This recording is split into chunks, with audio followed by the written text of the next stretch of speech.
Hello YouTube viewers, hashtag my global family. This is Dre Abeita, the YouTube academic, here with your hashtag Abeita critical thought of the day. Today is Tuesday, April 28, 2020. Thank you so much for checking in. Today, it was a big day, you guys. We tackled Sam's Club and Costco. It was a dual partner efforts. Again, thank you so much, Grandma, and anyone who is watching out for me and sending me good vibes, because my partner is a lifesaver, you guys. I got dropped off at Sam's Club and he went to go tackle Costco. We took both of the lists from our elderly parents, and we had a few, to be honest, luxury items that we picked up at Costco. And so we have, since it's been about a month and a half now. We can count the days back to when everything changed, to Friday, March 13th. That was the day I went to the grocery stores and just kind of lost my mind because all of the shelves were empty, right? At that point, for us, everything had fundamentally changed. I remember the next morning waking up and literally having a panic attack and going to Walmart at 6 o'clock in the morning and planning a list and hitting Costco, outfitting my family, calling my parents, making sure my nephews at UNM had enough groceries, calling another friend to make sure they had some groceries. So yes, in retrospect, right, today I went shopping and it was really a reflection on privilege. Like I said, I was able to go ahead and do some comfort shopping for my family and get some necessities. But honestly, it was both a reality check and a moment to reflect and take a step back. I breathed relief for the first time in a minute because it felt almost normal going to Sam's Club today, right? So like I said, we got all the lists from all my family members. My partner dropped me off at Sam's. He went to Costco as soon as the doors opened at 9 o'clock in the morning. Masks, gloves, everything, social distancing, making sure we're 3 feet apart, making sure all of our families, had for the monthly trip. We're trying to do this once a month, for the monthly trip to make sure everything was outfitted.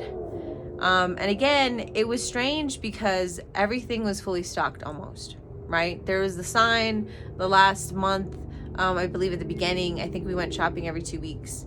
And the sign would be this huge list of everything that they were out of. And today it was 4 things. We couldn't get disinfecting wipes. It was Clorox. And then I think there was 1 or 2 other things. But they had toilet paper. They had paper towels. And they had, all of the canned goods were back on the shelves. Every type of sugar variety cereal was back on the shelves. The bakeries were fully stocked. The fresh food section was back to normal.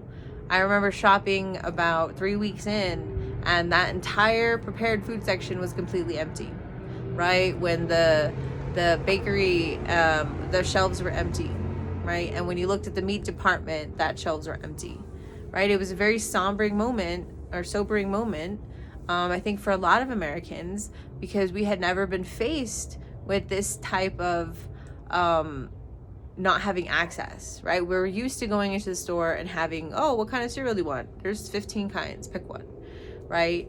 My local Albertsons, when my partner went, reported back, right, that there is everything on the shelves, except, again, instead of a bunch of variety, there's a couple of varieties, 1 or 2, right? A few weeks ago, there was no eggs, there was no cheese, there's no milk, right? Now there is eggs. And it seems like things are going back to normal. But I'm begging you, please, please, please do not take this as a sign of going back to our old ways of capitalism, right?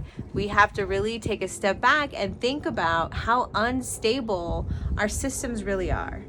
And things are never going to be the same going forward, right? I had to reflect on my privilege today because we were able to provide for my family, right? And it was a substantial amount to get my parents outfitted for everything that they wanted for the next month and a half, probably, right? Lots of frozen goods and some canned goods and a whole big thing of toilet paper and paper towels and this, that, or the other.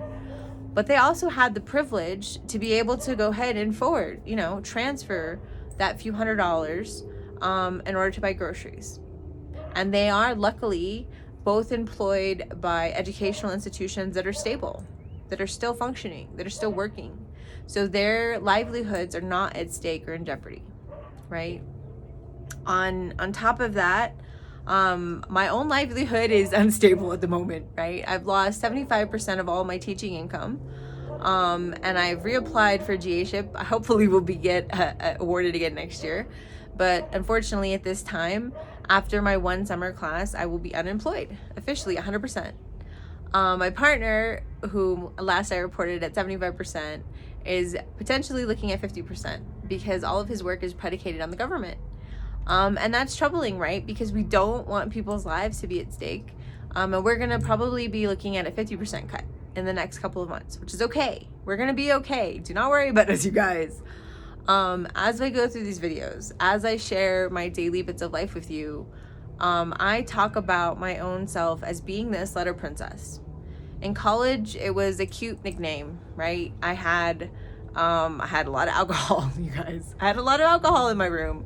I had a lot of parties. I was a social butterfly in college.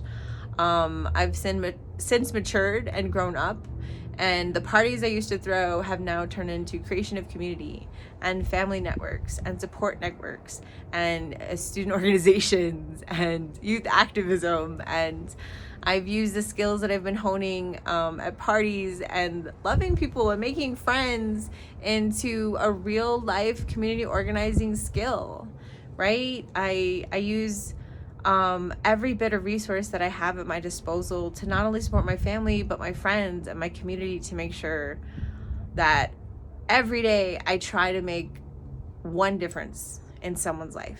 Hopefully it's my own, right? But